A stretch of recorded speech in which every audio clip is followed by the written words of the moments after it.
Hola, bienvenidos, bienvenidas a esta clase número 4 del Seminario de Teorías de la Comunicación y la Cultura, Problemáticas Contemporáneas, del doctorado en Comunicación Social de la Universidad Nacional de Jujuy. Decimos, esta es la clase número 4, pero es la primera del segundo momento del seminario. El primer momento trabajamos en torno a la configuración o algunas discusiones y desafíos que implica el abordaje del objeto comunicacional y algunas dificultades, algunos límites que nos impone el objeto bueno, y después vimos también cómo se fue configurando el campo de los estudios en comunicación. En este momento segundo lo que vamos a hacer es revisitar las tradiciones, ¿no? eh, más relevantes, eh, que tuvieron mayor recepción en el contexto o en el campo eh, de nuestro continente, en América Latina y particularmente en la Argentina, aquellas teorías o aquellos enfoques que tuvieron una mayor recepción y que de alguna manera lo siguen teniendo. La forma en que se organiza este momento 3 tiene que ver con los núcleos de procedencia más geográfico, ¿no? Eh, y en el cual conviven en alguno de ellos distintas tradiciones, digamos, distintas de las tradiciones que de alguna manera propone, como es Robert Craig en el texto que vimos en la clase tercera. Particularmente vamos a ver como cuatro núcleos de procedencia: el norteamericano o el de Estados Unidos, ¿no? Que vamos a ver hoy, el núcleo de procedencia europeo que coincide en la mirada crítica, en el paradigma más crítico, ¿no? Entre los estudios o el núcleo más alemán de la Escuela de Frankfurt y el núcleo inglés con los estudios culturales de Birmingham, y el cuarto núcleo de procedencia es el latinoamericano, con toda la tradición en el cruce de la comunicación y la cultura. Eh, entonces, digo, en esa clave lo que buscamos un poco es reconocer algunas categorías, algunos abordajes, algunas miradas en torno a los medios de comunicación y a la comunicación en el contexto de surgimiento de esas ideas, ¿no? Trazando un poco una cronología, pero también siguiendo un poco el abordaje que hace Eric Maigret en el libro Sociología de la Comunicación y de los Medios, es poder traer al presente algunas de las categorías eh, para ver si es factible abordar alguna de las problematizaciones contemporáneas a partir de esas categorías que desarrollan esas tradiciones. Entonces, el texto obligatorio de esta clase es unos fragmentos de distintos capítulos del libro de Eric Maigret, que yo reitero, creo que se los mencioné en la clase 2 cuando trabajamos otro de los fragmentos. Si lo pueden conseguir, supongo que se consigue fácil en librerías. El precio, la verdad que no, comparado con los otros libros, no es tan caro, pero yo recomiendo su lectura completa porque, nada, tiene esa doble virtud de poder reconocer las distintas tradiciones, ¿no? No solo en ese contexto de surgimiento de las ideas, sino también poder hacer una actualización de esa categoría para pensar las problematizaciones contemporáneas.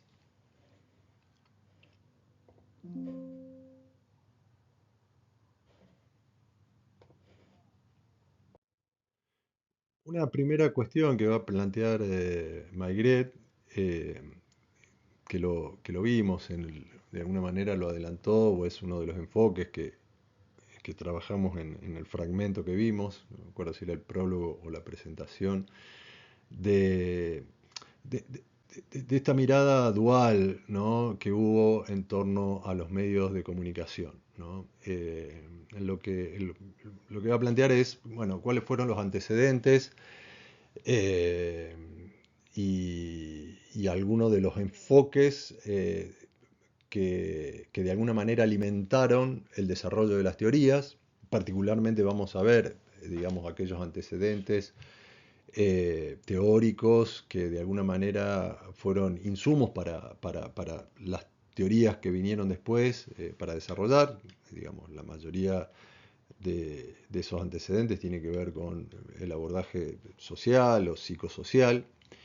Y una de las primeras cuestiones que va a plantear, que en el siglo XIX, un poco en el siglo XVIII, pero particularmente en el siglo XIX, bajo la influencia de la Ilustración, ¿no? de todo lo que fue el proceso de la Ilustración, la prensa era vista como motor de civilización y de pluralismo, ¿no? Como un instrumento fundamental para democratizar, difundir las ideas liberales, expandirlas, ¿no? Y la prensa como una herramienta fundamental para ese orden político que se estaba construyendo en Europa, ¿no? Que tenía su proceso y que en América se estaba tratando de instalar con todos los procesos de las revoluciones que se dieron en el siglo XIX. Eh, Mayret señala el ejemplo de una ley francesa 1881, pero en las, por ejemplo, en las proclamas de la primera Junta de Gobierno Patrio de 1810, una de las primeras cuestiones que va a crear esa Junta Patria va a ser un instrumento de prensa, ¿no? La Gaceta de Buenos Aires, creada por Mariano Moreno, que planteaba la necesidad de un órgano como la prensa para difundir las ideas, para ilustrar a la población, para darle elementos a la población, ¿no? Información sobre los actos de gobierno y sobre las discusiones políticas, para poder construir un orden en torno al debate público y a la construcción de ese interés general. Eh, entonces, esa idea que pervivió durante algún tiempo, digamos, impulsada por estos procesos de modernización, si se quiere, ¿no? En las instituciones modernas, en la configuración del Estado moderno, hacia finales del siglo XIX, ese optimismo o esa mirada optimista va a empezar a desdibujarse un poco. Eh, y esto, digamos, por, por- por- también por una cuestión de la construcción de las ideas, ¿no? Desde las ciencias sociales se va a empezar, digamos, a partir del proceso de industrialización y de urbanización, de metropolización, digamos, de crecimiento de las ciudades en torno a las industrias y a la emergencia de nuevas clases sociales, en esa, ¿no? Una nueva estructura social que va a ir construyendo el capitalismo, ¿no? Y la industrialización. eh, Esa sociedad va a ser pensada en términos de masa, va a surgir la idea de masa, ¿no? Como una metáfora para pensar, una metáfora, una categoría para pensar la agrupación social, ¿no? Es una agrupación social que era, digamos, la confluencia en un espacio delimitado de multitudes de personas, ¿no? Que vivían todas congregadas en una ciudad, pero en términos mentales relativamente aisladas unas de otras, ¿no? En términos socioculturales aisladas, ¿no? Entonces, bajo esa mirada de lo social, autores como Gustave Le Bon o como José de Ortega y Gasset van digamos, van a plantear que estos individuos que viven agrupados en las ciudades de cierta manera aislada, son fácilmente persuadibles o manipulables, ¿no? Eh, porque no tienen esa contención que en las comunidades rurales, por ejemplo, con las instituciones sociales tradicionales como la familia o la iglesia, esa vinculación que esas estructuras sociales le daban anteriormente, en las ciudades, al estar aislados, no la tenían y eran fácilmente manipulables. Y en ese contexto, la prensa, que ya no era la prensa ilustrada, sino que empezaba a surgir una prensa más política, por ejemplo, difundiendo ideas anarquistas o ideas socialistas, empezaba a concebirse como de alguna manera peligrosa para el sostenimiento del orden político y social. Entonces, ¿no? Había como una doble moneda en la percepción de los medios. De un lado, como una herramienta importante para la democracia, eso va a estar muy presente en toda la tradición de los estudios, sobre todo a principios del siglo en Estados Unidos. Pero por otro lado, la amenaza siempre latente de que esas multitudes urbanas, a partir de la influencia o la persuasión de algunas ideas disruptivas, irrumpan, ¿no? y alteren el orden social. En la Argentina esas ideas también recayeron en el pensamiento positivista, por ejemplo. Encontramos referencias a la idea de masa y a la persuasión que pueden realizar los medios, la prensa particularmente, en el positivismo argentino de José Ingenieros y Ramos Mejía, ¿no? como exponentes de esa tradición del pensamiento. Hay un texto, yo no me acuerdo si es de Ramos Mejía o de Ingenieros, que se llama Los simuladores de talento, ¿no? Como una forma de caracterizar a sujetos, ¿no? que tienen la capacidad con el lenguaje de manipular las mentes de esa masa irascible, histérica y emocional que son las multitudes urbanas.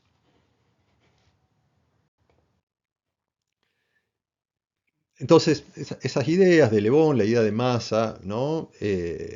Tuvo una recepción en los Estados Unidos, pero un autor que a mí me parece sumamente relevante para pensar no solo las sociedades de aquella época, sino también para pensar algunas problematizaciones del presente, que fue Gabriel Tard. Gabriel Tard fue un jurista intelectual francés de la segunda mitad del siglo XIX, que mantuvo discusiones acaloradas y muy tensas con uno de los padres de la sociología, que fue Émile Durkheim, ¿no? Y que fue una figura que en términos intelectuales y teóricos fue muy minimizada y ninguneada, ¿no? por la sociología, por la tradición sociológica. De hecho, digo, entre los padres fundadores se los nombra a Durkheim, a Weber y a Marx, y en la puja que tuvo con Durkheim en Francia, ¿no? como que ganó Durkheim y quedó relegado, ¿no? la obra y el pensamiento de este intelectual francés. Un intelectual que sí fue retomado en los Estados Unidos, ¿no? Primero por la Escuela de Chicago, y luego por la investigación de Paul Lazarsfeld.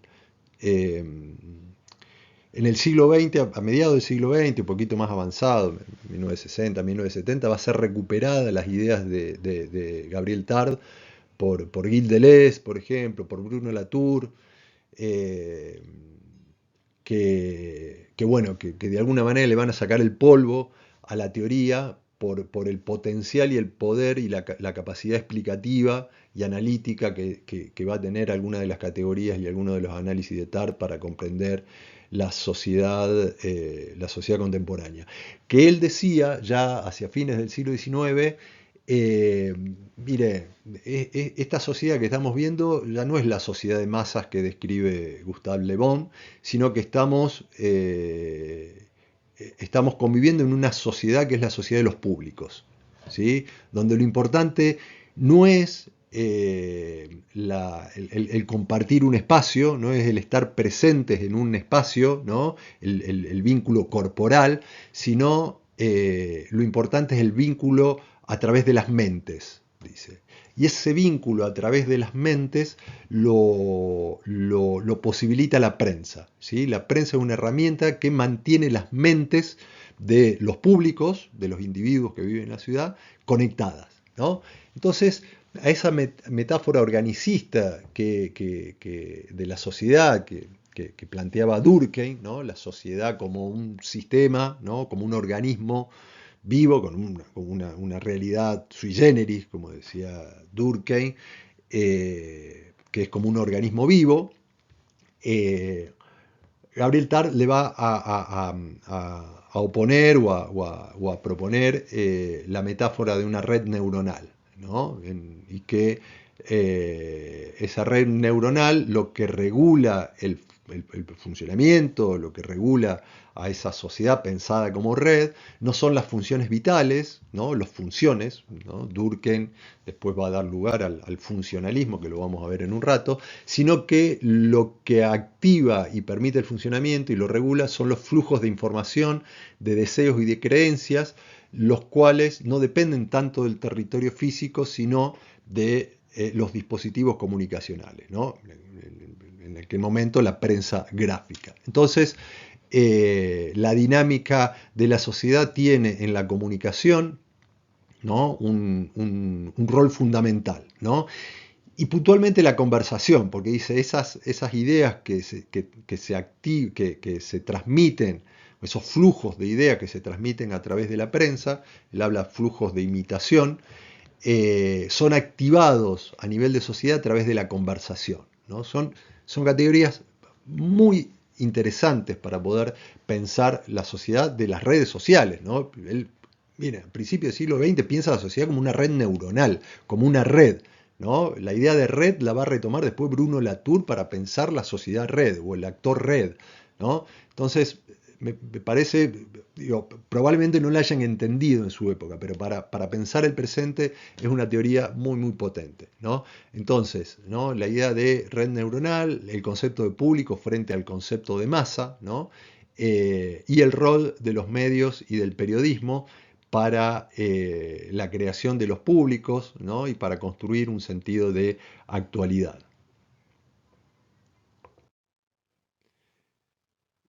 Entonces eran básicamente ideas que venían desde Europa y que tenían anclaje en Estados Unidos, en las universidades de Estados Unidos. Una figura que es singular, que sí es norteamericano, va a ser la figura de Walter Lippmann. Walter Lippmann fue un político y periodista de comienzos de siglo, que su mirada en torno al rol de la prensa, ¿no? Un rol que él en un principio pensaba como positivo, como necesaria la prensa para el fortalecimiento de la democracia deliberativa norteamericana, pero que en los siguientes libros él va a plantear también, va a pasarse al club de la sospecha, como, como algunos, no me acuerdo el pensador francés que hablaba de esto, del club de la sospecha, en los términos de esta doble cara de la moneda, ¿no? De la amenaza de los medios de comunicación como una herramienta que al mismo tiempo favorece o potencia el debate democrático, pero también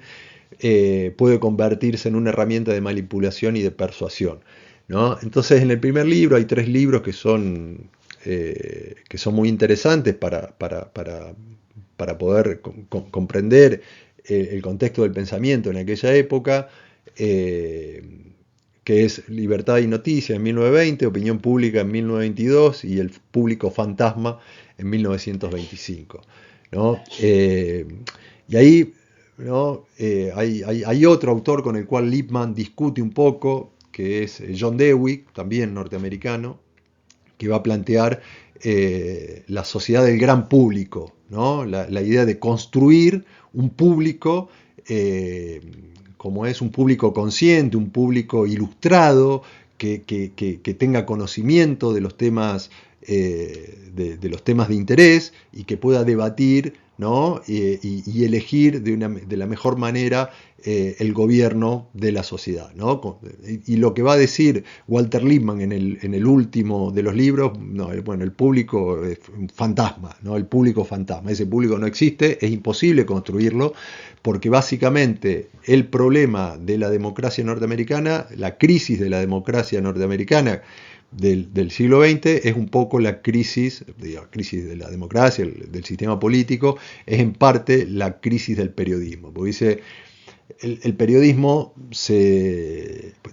por un lado, dice que la sociedad construye en su entorno simbólico a partir de lo que difunden, de las ideas y de los mensajes y los textos que difunden los medios de comunicación, pero resulta que en los medios de comunicación trabaja gente muy poco capacitada, que no tiene formación, ¿no? Los periodistas, comandadas por empresarios que no tienen ningún reparo, ni ética, ni moral, y lo único que les interesa es hacer negocio. Entonces, eh, digo, aquí ponen blanco sobre negro esta percepción en torno a los medios de comunicación y particularmente a la prensa. Bueno, las ideas de Lippmann van, así como las ideas de Tarde, calaron en muchas de las investigaciones eh, como es de Paul Lazarsfeld.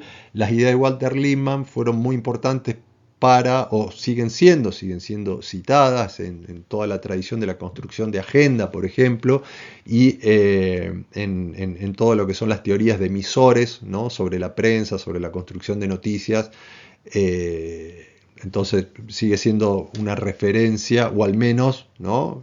Muchas de las investigaciones anclan los antecedentes teóricos a estos textos de Walter Lippmann.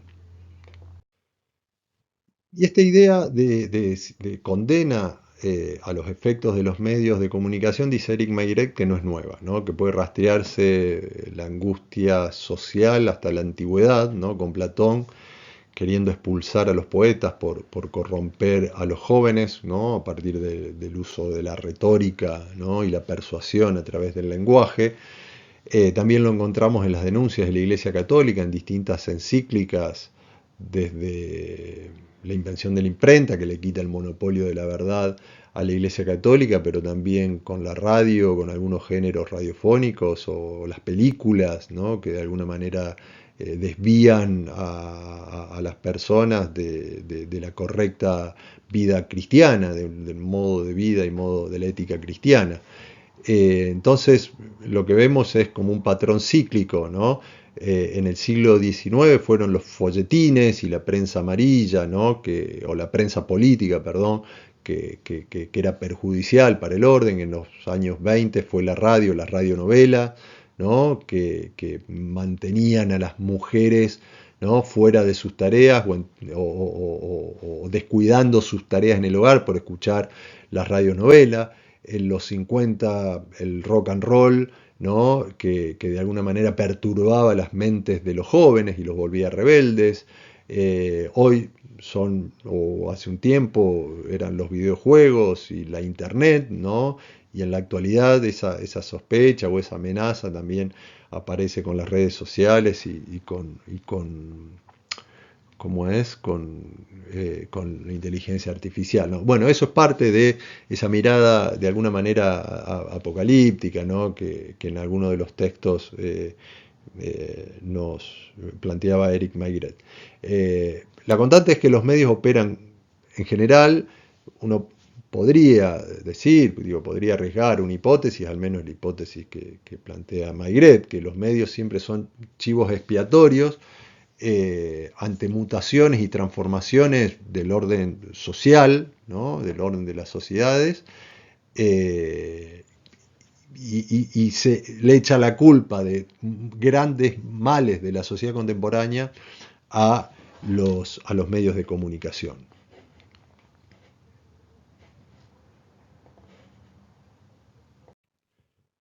Y en ese contexto de ideas, ¿no? La idea de la masa y de lo irascible y irracional de la masa, se va a montar una de las primeras especulaciones, me animaría a decir teorías, ¿no? Eran más una hipótesis sobre el funcionamiento de los medios que va a ser fundamentado por la psicología de Pavlov y de Watson, ¿no? El conductismo de Pavlov y de Watson, perdón, que asimilaba el entorno humano a estímulos físicos, ¿no? Tratar de, ¿no? Explicar la conducta humana a partir de lo que sucedía a un perro, ¿no? Hay algunos desarrollos de la ciencia que no se entienden muy bien, por qué tenían tanto asentimiento en aquel momento. Pero bueno, esa mirada en torno que daba lugar a un poder ilimitado de los medios de comunicación sobre las poblaciones, va a estar reforzado, digamos, ese temor o esa angustia de los medios de comunicación alterando la sociedad, va a estar, sobre eso se va a montar esta teoría del conductismo, que es posible condicionar la respuesta de las personas a partir de ciertos estímulos, y esos estímulos se dan a través de los medios de comunicación. Bueno, recordemos, ¿no? La película la Naranja Mecánica, ¿no? Para ver cómo las imágenes pueden transformar la conducta, ¿no? Sobre eso va a haber un autor que fue uno de los precursores de los estudios en comunicación, que fue Harold Laswell, que definió un programa de estudios en torno a los medios de comunicación, respondiendo la pregunta quién dice qué, por cuál canal, a quién y con qué efecto, ¿no? Cada una de esas preguntas daba lugar a un tipo de estudios fragmentados del proceso de comunicación. Eh, esta teoría, obviamente, planteaba que el individuo, o sea, si vos pensás que el individuo está aislado y puede ser fácilmente manipulable, y bueno, te cierra por todos lados la teoría, pero la realidad es que ignoraba por completo la mediación cultural y social de los receptores, de las audiencias. No vivían aislados, sino que vivían en un trabajo en el cual compartían con gente, tenían familia, tenían una comunidad, iban a la iglesia, hay todo un contexto social que esta teoría lo ignoraba por completo, y que posteriormente las teorías van a dar cuenta de esta falla, pero sin embargo esa idea de la aguja hipodérmica fue muy relevante y con bastantes adeptos en aquella época, y esa mirada, digo, si hoy escuchamos mucho de los discursos de políticos actuales y de hace algún tiempo, siguen, digo, uno en la forma en que plantean la discusión en torno a la prensa y a los medios, parecería que estar presente esta mirada del poder absoluto de los medios sobre las audiencias. Mayret va a utilizar la investigación histórica, ¿no? Para desmentir un poco esta situación, ¿no? Para dar cuenta de que inmediatamente se caía esa hipótesis, ¿no? Planteando que el ascenso del nazismo fue el efecto directo de la radio, ¿no? Las estadísticas muestran que Hitler no obtuvo la mayoría de sus votos de los obreros urbanos, que eran quienes escuchaban radio, sino de los sectores campesinos protestantes que no tenían radio, no tenían electricidad y no escuchaban radio, ¿no? Esto, digo, la historia argentina también sucede, ¿no? Hay una frase de Perón que dice: cuando teníamos todos los medios en contra ganamos, y con todos los medios de comunicación nuestros, bajo nuestro poder, nos sacaron. Con lo cual, esta idea de que los medios orientan las decisiones de las personas, no, digo, tiene sus matices, y hay que como es, tomarlo con pinzas. Y sobre esto también, ¿no? Utiliza otros análisis históricos, ¿no? La capacidad destructiva que pueden tener las noticias falsas o la desinformación, ¿no? Muchas veces se dice que, que es un problema actual, cuando en realidad las noticias falsas y la desinformación también, digo, han sido utilizadas políticamente en otro tiempo también.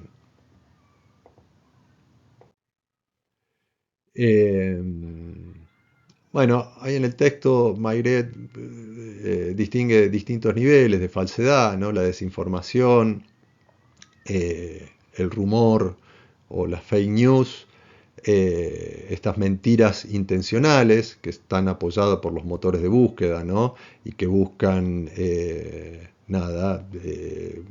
orientar el sentido y la opinión para un lado, ¿no?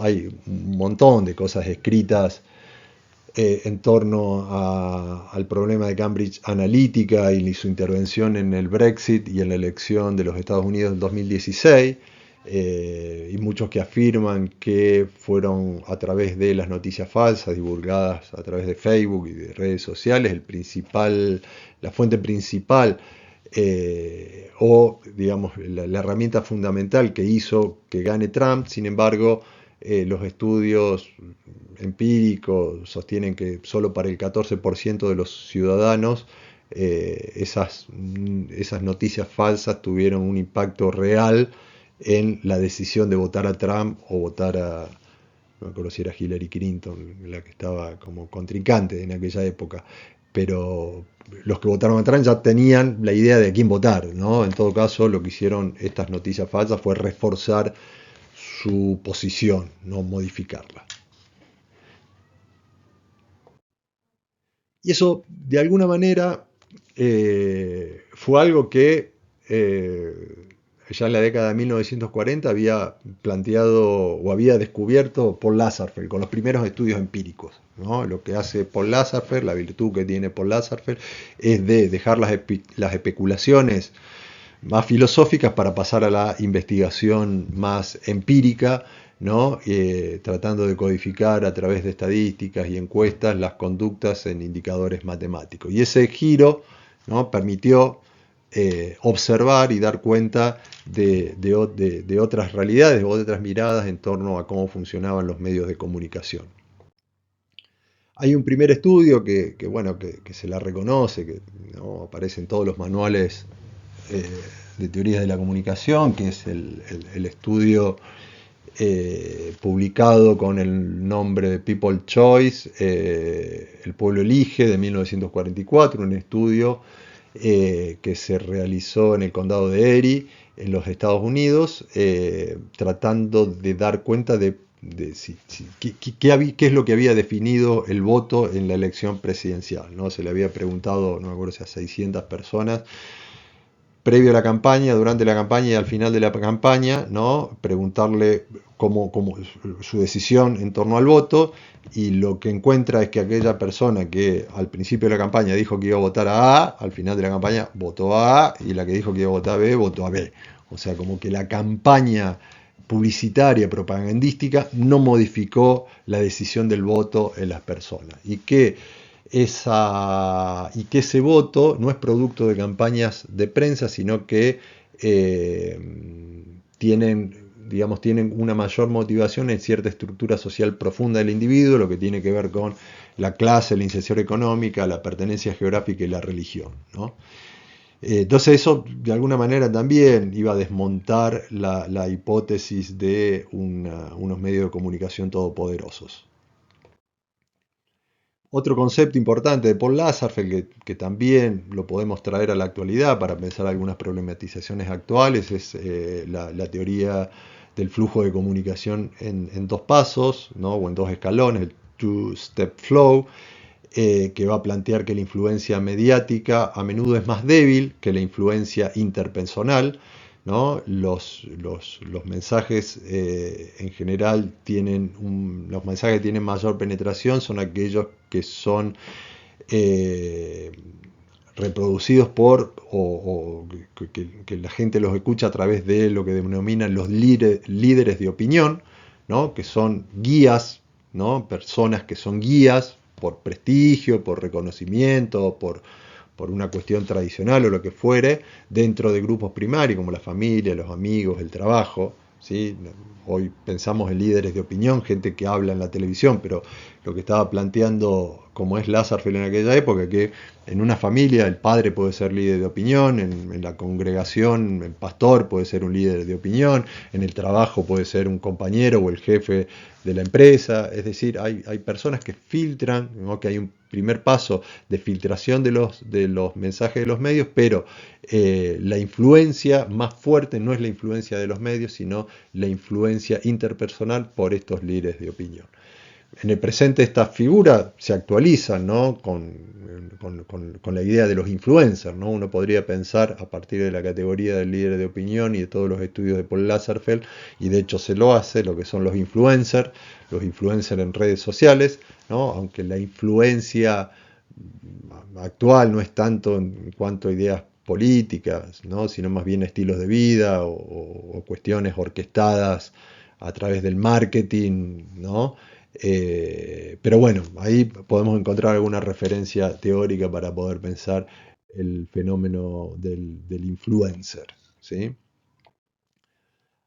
Um, Otra cuestión importante que va a encontrar Paul Lazarsfeld y que va a aportar es que el receptor no es pasivo, ¿no? Se va a cambiar la idea de la pasividad del receptor, que había sido de alguna manera alimentada por la teoría de la aguja hipodérmica, ¿no? El individuo no tenía ningún tipo de capacidad de defensa frente a los mensajes de los medios de comunicación, o de la propia teoría matemática de la comunicación, la teoría del modelo de Shannon y Weaver, que si bien es norteamericano, no lo trabajamos tanto en este, digo, hemos hablado del modelo de Shannon y Weaver, pero no lo planteamos dentro de la tradición, porque no tuvo mucha recepción o mucha apropiación en el campo de la comunicación.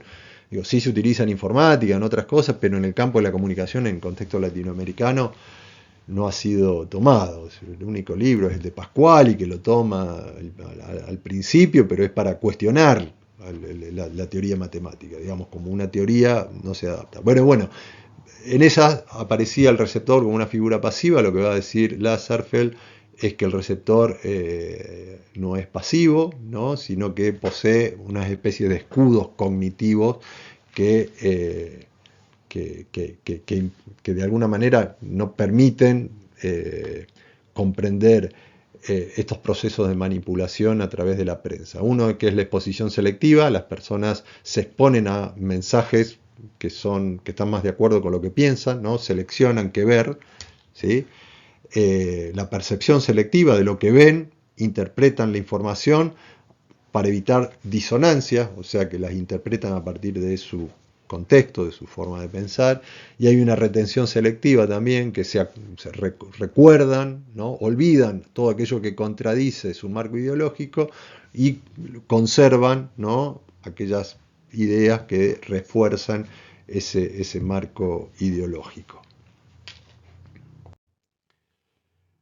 Entonces, lo que vemos acá un poco el cambio de paradigma, ¿no? El cambio de paradigma de los efectos directos, ¿no? O los efectos ilimitados de los medios de comunicación a una mirada de efectos limitados. O sea, produce un efecto, pero son limitados, ¿no? Y esto fue posible, este cambio de enfoque fue posible en parte gracias a estos estudios de Paul Lazarsfeld, englobados dentro de lo que se conoce como los Mass Communication Research, como la investigación de comunicación de masas. Entre los cuales se encuentran otras figuras relevantes, ¿no? Algunos hablan de los padres fundadores, Laswell, Lazarsfeld, Hovland, y como es Ishram, que es el otro autor que vamos a ver en la diapositiva siguiente. Carl Hovland, si Lazarsfeld por ahí tenía un enfoque más desde la tradición sociocultural, ¿no? Hay como tres tradiciones que vamos a ver hoy, que son como las más fuertes en la configuración del campo de comunicación aquí en Argentina y en Latinoamérica, que es la psicosocial, la sociocultural, que es un poco la de Lazarsfeld, la del funcionalismo, ¿no? Estudios de emisores, la psicosocial, que es un poco esta tradición de Hovland, y la fenomenológica, que tiene que ver con algunas de las teorías sobre la construcción de agendas mediáticas.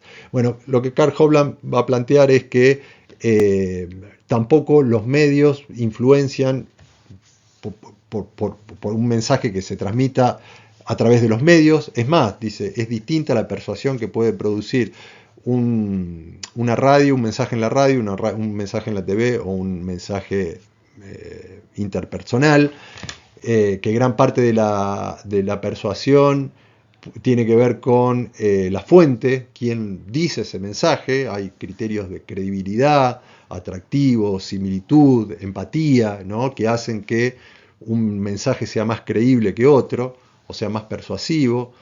Eh, Nada, estudia los discursos, ¿no? Va a estudiar cómo puede un discurso ser más persuasivo, de alguna manera anclándolo a la tradición retórica, ¿no? Cómo en un discurso, cómo se podría argumentar de manera que sea más efectivo. Otra cuestión que va a estudiar es, el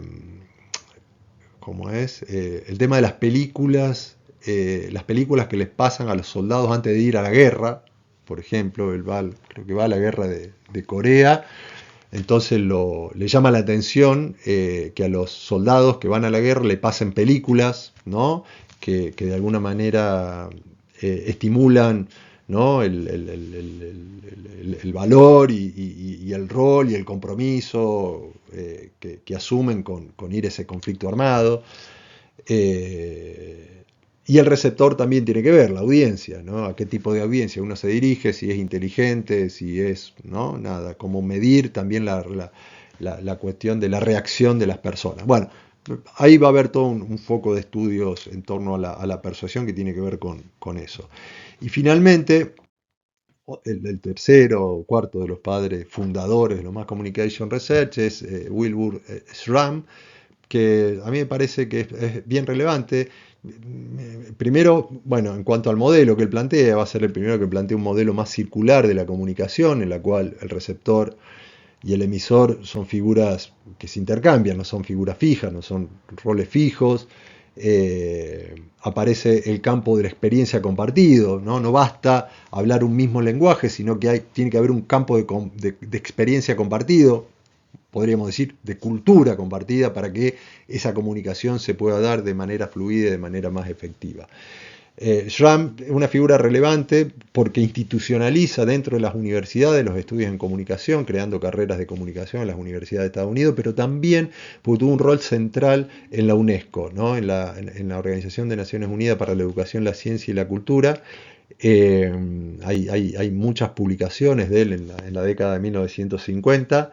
Él va a plantear con mucho énfasis que el desarrollo de los pueblos está muy vinculado a el desarrollo de los medios de comunicación. Entonces, los países que tienen más medios de comunicación y más profesionales están más desarrollados. O sea, va a trazar un vínculo estrecho entre el desarrollo de los medios y el desarrollo económico, social de esa sociedad. En un momento particular, ¿no? La UNESCO estaba en manos de Estados Unidos y Estados Unidos, como es, luego de la Primera Guerra Mundial, va a prestarle un poco de atención a América Latina, primero promoviendo, como es, la creación de carreras de periodismo y de comunicación, ¿no? Hay la CIESPAL, que se crea como es, en Ecuador y que va a ser un poco de donde se va a irradiar hacia distintos puntos la creación de carreras de periodismo y de comunicación. Bueno, después promoviendo golpes de Estado, ¿no? Como no pudo hacer el cambio cultural a través de la comunicación, lo hizo a través de golpes de Estado, pero bueno, eso es otra historia.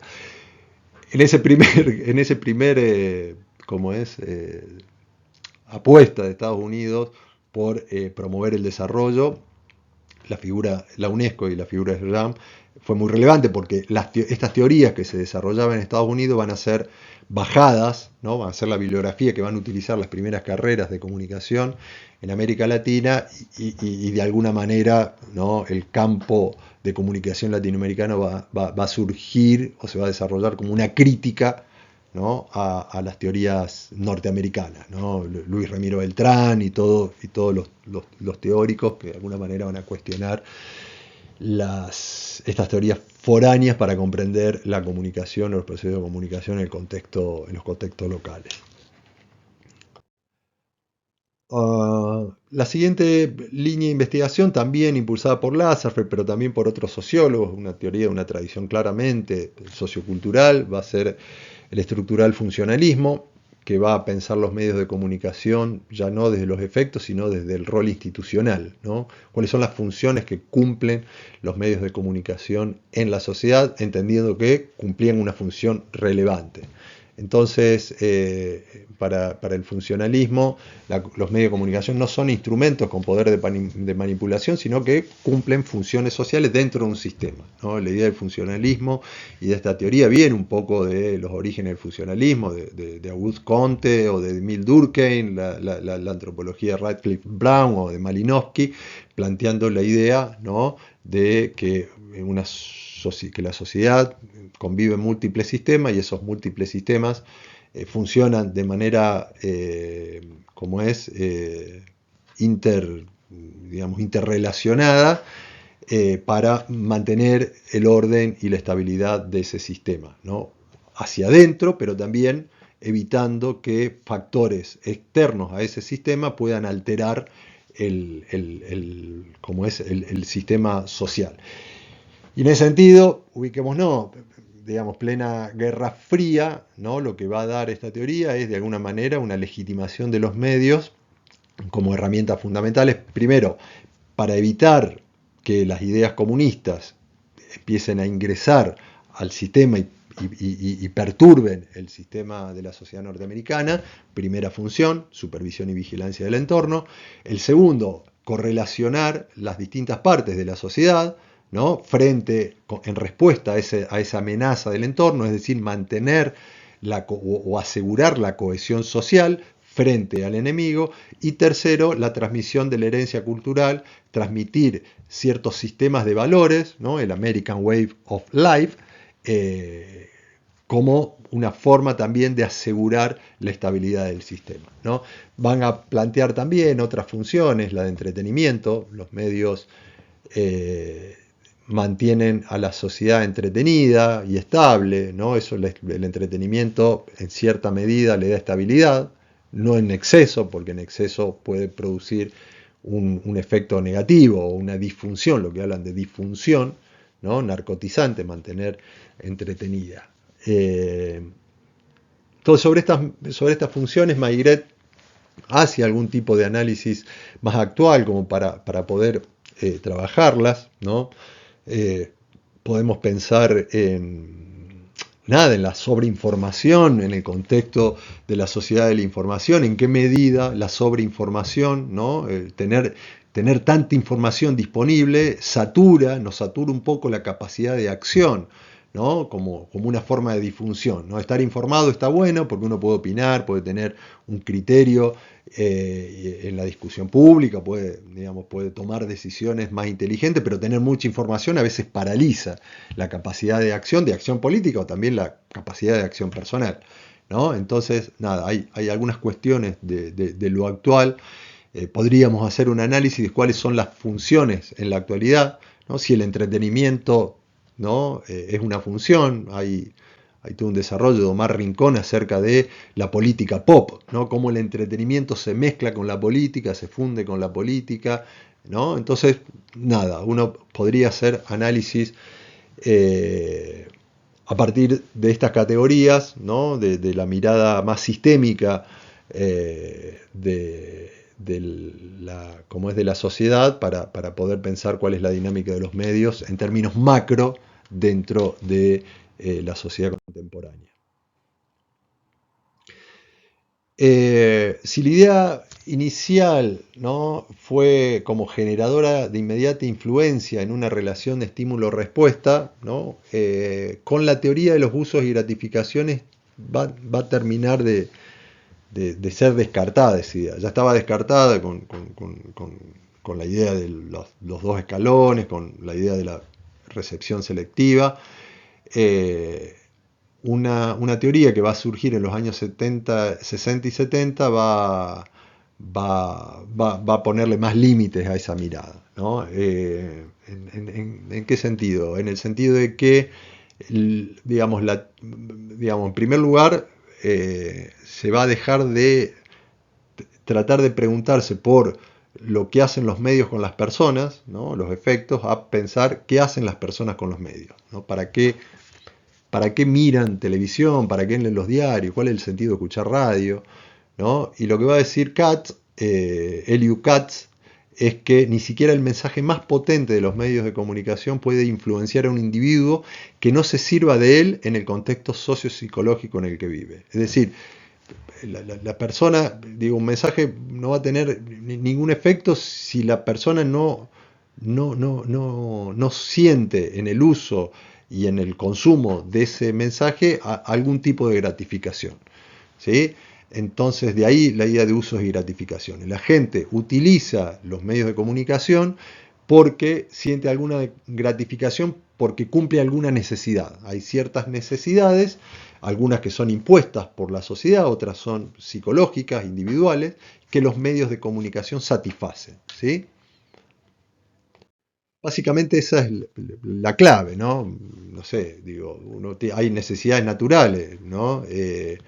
Uno puede tener la necesidad de sentir emoción o sentir afecto. Entonces uno, para una emoción, puede, no sé, tirarse en paracaídas o mirar una película de acción. Lo que dice es que los medios de comunicación satisfacen mejor ciertas necesidades que otras formas de satisfacer esas mismas necesidades en el ser humano. Entonces, nada, como hay gratificación en eso, por eso el vínculo con los medios.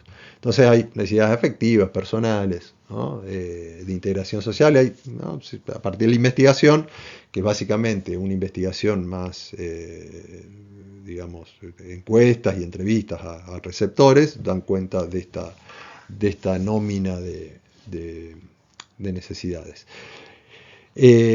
Hacia el final, bueno, esta teoría siempre fue muy cuestionada por su perspectiva más psicologista, pensar que el consumo de los medios es solamente una cuestión psicológica y dejar de lado la influencia social, ¿no? Muchas veces uno mira una película no porque tiene ganas de verla, sino porque el contexto social, ¿no? Hace que uno se informe, uno vea determinadas novelas, qué sé yo, determinadas películas o determinada información. Entonces el contexto social es relevante para pensar cómo y por qué la gente utiliza los medios de comunicación. Pero también esta teoría, en la actualidad, hay hacia el final del libro de Eric Maigret, hay toda una referencia a la actualización de las teorías de usos y gratificaciones para pensar o para indagar en por qué, cuáles son los usos y las gratificaciones de las tecnologías digitales, ¿no? ¿Qué pasa, cómo se aplica esta teoría para poder pensar las tecnologías digitales? Bueno, ahí hay una línea teórica para aquellos que quieran estudiar los usos, más desde lo psicosocial, ¿no? Si queremos ver más desde lo cultural, bueno, vamos a Martín Barbero, a la apropiación cultural, las teorías de apropiación tecnológica, pero aquí tenemos un enfoque más psicológico. Bien, hasta ahora vinimos estudiando primero la cuestión de los efectos, ¿no? Después revisamos, indagamos un poco en términos más macro, como sistema, ¿no? Pensar un poco la recepción, ¿no? Las instancias de recepción.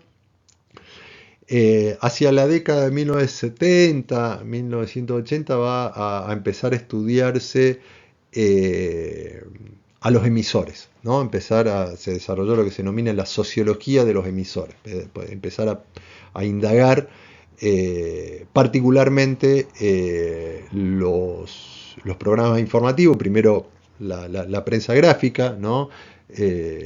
Tratando de indagar por qué, la, por qué de todo lo que sucede, ¿no? Cómo es que de todo lo que sucede en el mundo, en un día, de pronto se ve reflejado en los medios 4 o 5 noticias, ¿no? ¿Cómo es que se da ese proceso? ¿Por qué? ¿No? Y ahí aparece la idea de la teoría del gatekeeper, ¿no?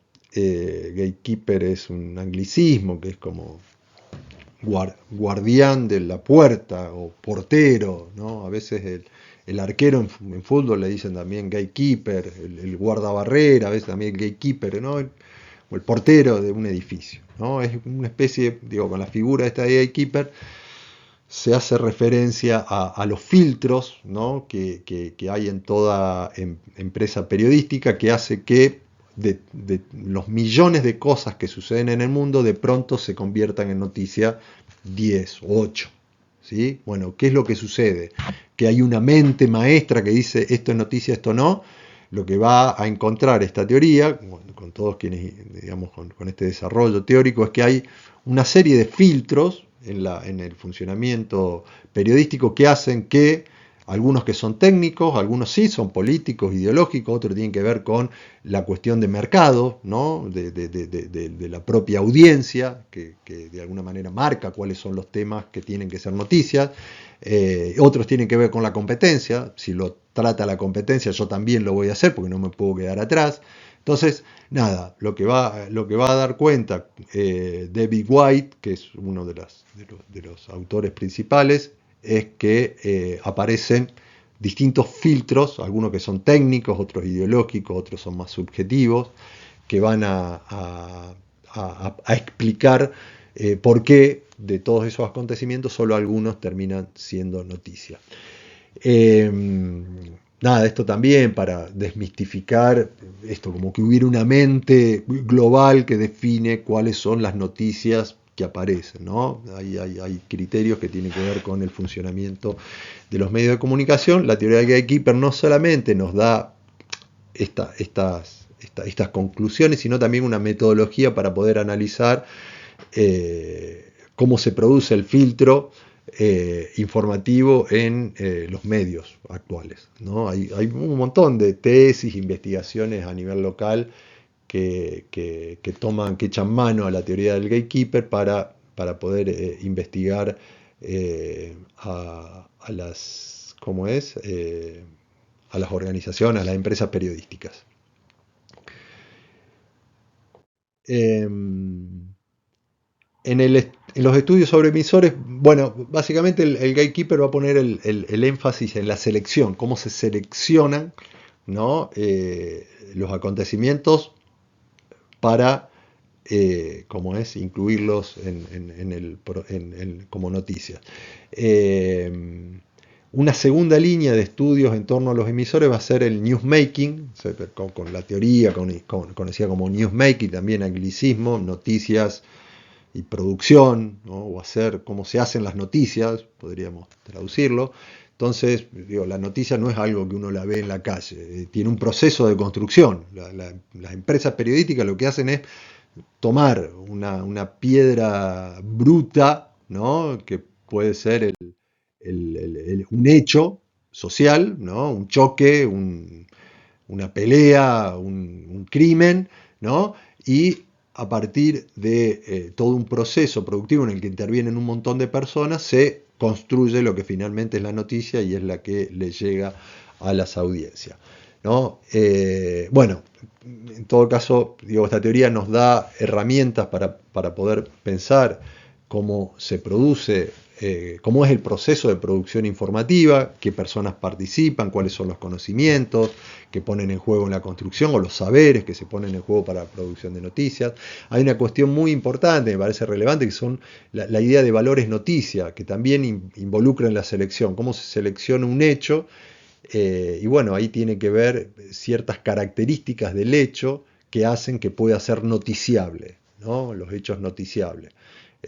No sé, la magnitud del hecho, la cercanía, la actualidad del hecho, la influencia o como es la injerencia social que puede tener ese hecho, hace que un hecho ingrese por esa cinta, ¿no? De producción y se lo convierta finalmente en noticia. Bueno, digo, hay algunos, hay también sobre esto hay muchos estudios en Argentina, en el norte, ¿no? La producción informativa en el diario El Tribuno de Jujuy, El Tribuno de Salta, en el canal de televisión tal, hay tesis, investigaciones varias y muchas en torno a esta teoría. Podríamos pensar también analizar la formación de los periodistas que participan en la producción informativa, el uso, digo, para traer cosas a la actualidad, el uso de la inteligencia artificial en la redacción informativa de los periódicos o los medios informativos. Es decir, ¿no? Es una sociología del medio, que uno puede abordarla desde distintos ángulos para poder problematizarlos de distintos aspectos. Y como para ir cerrando, traemos tres teorías diferentes que se agrupan en una tercera concepción de los efectos o de la influencia de los medios de comunicación sobre la sociedad, ¿no? Había como un primer momento en que se pensaba que los efectos eran ilimitados, la aguja hipodérmica, un segundo momento de toda la tradición de los Mass Communication Research, de Paul Lasserfeld, esos primeros estudios de Lasserfeld, que plantean efectos limitados, y un tercer momento, una tercera concepción, que van a plantear que los efectos no son inmediatos, ni son ilimitados, pueden ser efectos fuertes, pero se los verifica a largo plazo y son acumulativos, ¿sí? No es que un mensaje puede producir un efecto inmediato y puedo verificarlo, sino que la acumulación de la exposición de las personas a los mensajes de los medios televisivos a largo plazo produce efectos más cognitivos, ¿sí? Eh, Seguramente acá digo hay alguna influencia del pensamiento de alguna tradición más fenomenológica, pero también de McLuhan, de lo que se denominó toda la tradición de la Escuela de Canadá, ¿no? Con Marshall McLuhan como uno de esos referentes, ¿no? La idea de cómo los medios impactan a nivel cognitivo, no en las conductas, sino en las formas de conocer y en las formas de percibir. Bueno, en este caso, efectos acumulativos a largo plazo. Como aparecen, aquí aparecen como tres teorías, todas agrupadas en lo que se denominan las teorías sobre la construcción de agenda, cómo los medios de comunicación construyen la agenda, ¿no? La primera de estas teorías fue formulada bajo el nombre de agenda setting, ¿no? Eh, y aquí aparece como esta frase que tienen ahí remarcada con el cuadro azul. Los medios no pueden ser tan efectivos para decirnos cómo pensar sobre determinado tema, pero sí son sumamente eficaces cuando nos dicen sobre qué temas tenemos que pensar y tener una opinión. O sea, sobre qué cosas tenemos que hablar como sociedad, qué temas son importantes. Entonces, ahí aparece toda una línea, ¿no? de estudios que van a indagar en eso, cómo es que nada, la capacidad de los medios de comunicación por establecer la agenda de temas, ¿no? Para el debate público. Eh, entonces ahí, como tienen gran influencia y en torno a eso, digo de vuelta, se construye la investigación. Bueno, se reconocen dos niveles de la agenda setting. Un primer nivel que se concentra en los temas sobre los cuales discute la opinión pública, ¿no? Los temas que impone de alguna manera los medios para que discuta la sociedad. Entonces la hipótesis básicamente es esa: los medios nos dicen sobre qué temas debemos pensar. Ahí está McCombs y Donald Shaw con el desarrollo de investigaciones en este sentido.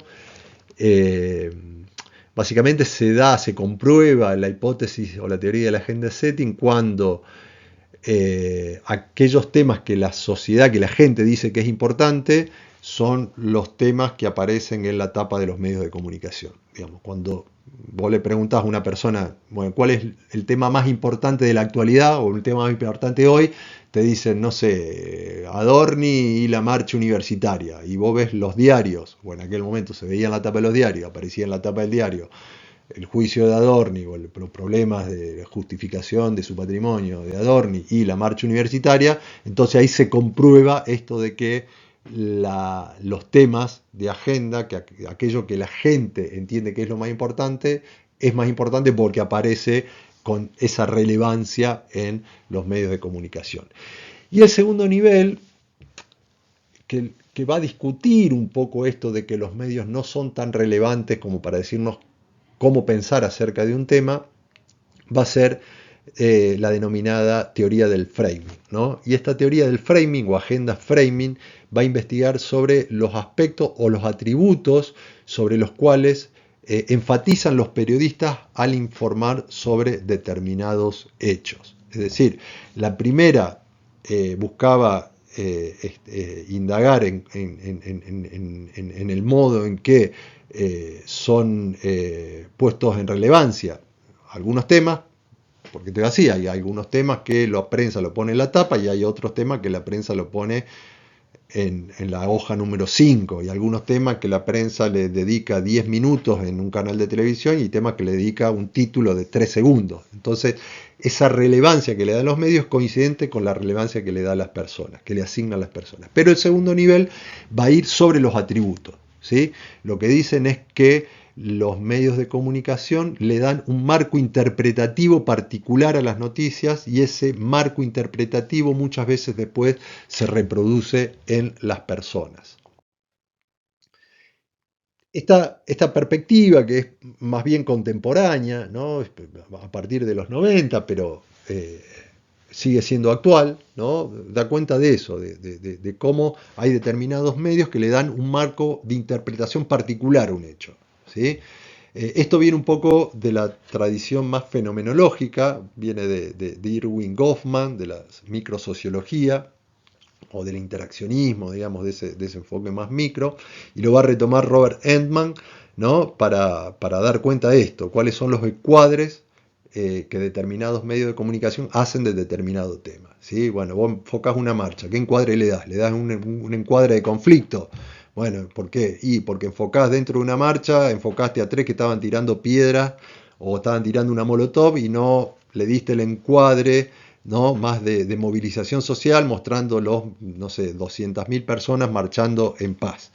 O hay un accidente o un corte de ruta y vos le das un encuadre de conflicto mostrando la discrepancia del automovilista que está parado y no puede pasar, y no el encuadre que tiene que ver con la lucha por parte de ese grupo social que está reclamando por algún derecho. Bueno, como sea, digo, ahí hay toda una línea que, nada, vuelvo a repetir, es más bien novedosa, que trata de explicar o de dar cuenta de qué manera, ¿no? El periodismo le da esos marcos interpretativos a los hechos sociales. No solo selecciona y enfatiza sobre algunos, sino que también construye marcos interpretativos. Y ahí un poco se rompe esta idea de que los medios no nos dicen tanto cómo pensar sobre un hecho, ¿sí? Pero vuelvo a repetir, no son efectos inmediatos, no es que después de una noticia uno le cambia la cabeza, eso no sucede. Pero al reiterar un mismo encuadre durante mucho tiempo, esa percepción y esa lectura como que termina reconociéndose como la única explicación posible, ¿sí? No sé, si todos, no sé, los accidentes, estoy tratando de pensar en un ejemplo, pero a ver, digamos, a lo largo del tiempo, la reiteración del mismo encuadre, ¿no? Termina de alguna manera influyendo en la percepción sobre ese mismo hecho. ¿Sí? Si nosotros en los noticieros el encuadre de las marchas siempre es de conflicto y siempre vemos, nos muestra la violencia, y probablemente, ¿no? Ante un hecho similar, el primer encuadre o la primera percepción que tengamos sea, ¿no? Una interpretación de que esa situación es una situación de violencia y no que ahí hay una demanda de algún derecho.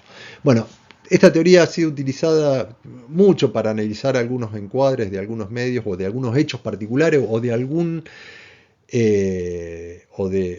colectivo o de algún movimiento social particular, qué sé yo, no sé, los marcos de interpretación de los problemas de la gente en la calle, ¿no?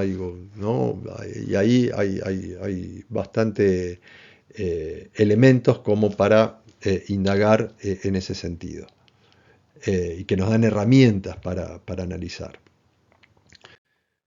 Y ahora sí, la última teoría, la última, hay más teorías de agenda, pero yo elegí estas tres porque son las más relevantes, las más utilizadas: la agenda melding, la llamada agenda melding o agenda fusión.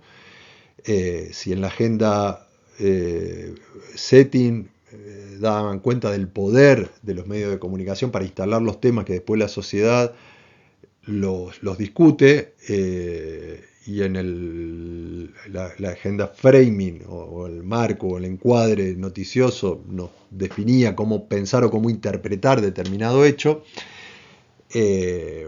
Con el surgimiento o el desarrollo, la emergencia de las redes sociales, particularmente de aquellas que promueven el debate público, va a aparecer la idea de agenda melding o agenda fusión, en la cual se combina, ¿no? La agenda que es construida o propuesta de los medios de comunicación con la agenda de temas que se construyen en las redes sociales, ¿sí?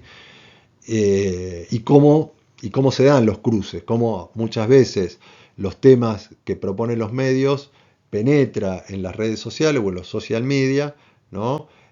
Y muchas veces, y cada vez más, los medios de comunicación están atentos a las conversaciones de las redes sociales para que aquellos temas que tienen como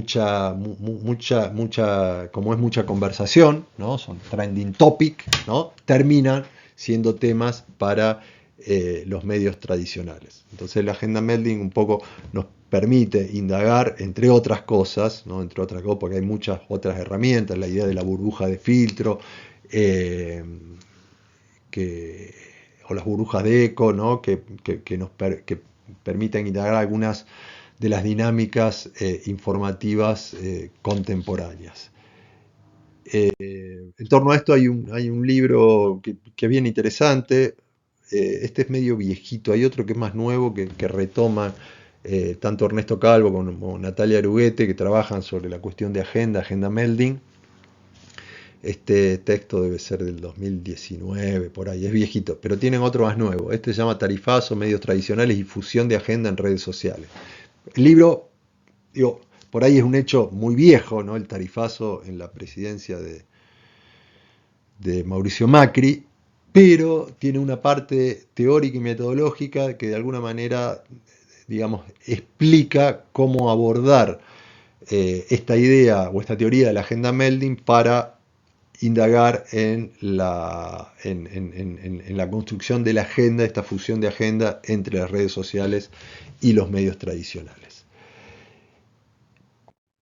Bueno, y ahí lo que tiene, como les decía, lo que tiene interesante el texto de Maigret es poder establecer, digamos, a partir de las matrices teóricas, de las tradiciones más, más, más digamos, las que se dieron hacia, que fueron fundamentales para la configuración del campo de los estudios, ver qué de eso podemos tomar para poder pensar algunas problematizaciones, ¿no? Me parece que el libro de Maigret está interesante porque hace esta...